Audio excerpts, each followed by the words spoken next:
Uma palavra de amor, uma palavra de Deus. Olá, muito bom dia! Uma ótima segunda-feira para você. Começamos mais uma semana e começamos mais uma vez com os nossos devocionais diários, falando da palavra do nosso Deus. Filipenses, capítulo 3, versos 5 e 6. Paulo diz: fui circuncidado no 8º dia. Nós estamos falando das colunas de perdas e ganhos. Fui circuncidado ao 8º dia. Sou da linhagem de Israel, da tribo de Benjamim, hebreu de hebreus. Quanto à lei, eu era fariseu. Quanto ao zelo, perseguidor da igreja. Quanto à justiça que há na lei, irrepreensível. Hoje é o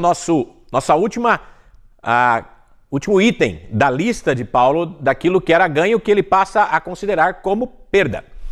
Então, ele está perdendo porque ele vai ganhar. Algo vai ser colocado também neste lugar daquilo que para ele antes era importante, mas que agora perdeu a importância devido à sublimidade de Cristo. Paulo já deixou claro e nos mostra nesse texto que a salvação ela não está num ritual da circuncisão. A salvação não está pelo fato dele ser da linhagem de Israel, ou seja, da raça que ele fazia parte. A salvação não se dá pelo ranqueamento da sua tribo, a tribo de Benjamim. Também a salvação não se dá pelo fato de Paulo ser alguém extremamente tradicional, da sua tradição. Depois, quando ele fala que era um hebreu de hebreus. Depois Paulo vai também nos mostrar que ele era um fariseu, ou seja, a salvação não se dá pela sua religião. E por fim vemos que Paulo era um exímio perseguidor da igreja, zeloso. A salvação também não se dá por sua sinceridade. Por fim, o que nós podemos olhar hoje, que Paulo vai nos mostrar, é que a salvação não se dá por uma justiça legalista.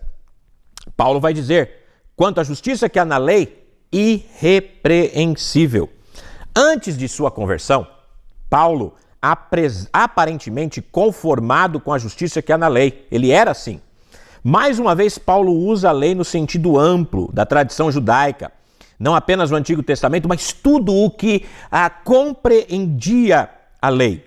E Paulo observou que ele havia encontrado em sua vida um comportamento irrepreensível. Lógico que não era, porque Paulo praticamente estava negando até o pecado aqui.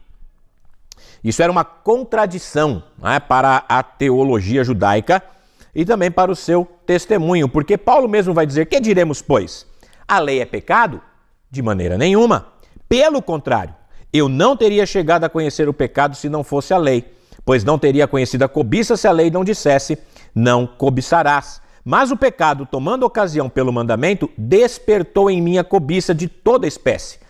Então, Paulo vai mostrando que a lei, embora tivesse toda a sua benesse, por assim dizer, mas a lei ela era algo que mostrava quem de fato eu sou. E na verdade Paulo se achava irrepreensível. Então Paulo aparentemente tinha tudo. Ele tinha participado dos rituais apropriados, ele era membro do povo escolhido de Deus, ele era membro de uma tribo favorecida em Israel, ele tinha sido inescrupulosamente mantido na herança ortodoxa, ele foi um dos legalistas mais devotos do judaísmo, ele era zeloso a ponto de perseguir os cristãos e rigidamente conformado com as exigências externas do judaísmo. No entanto, Paulo viu quão inúteis para a salvação toda essa realidade era.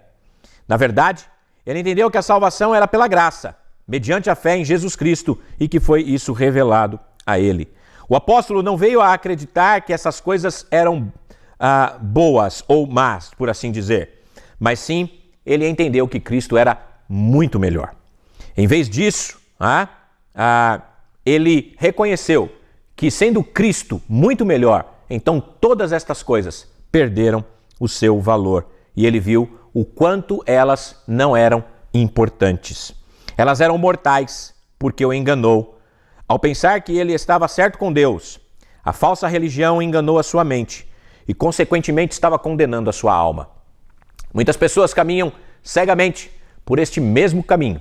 É uma estrada perigosa, onde nós acreditamos que os créditos religiosos podem nos garantir alguma coisa.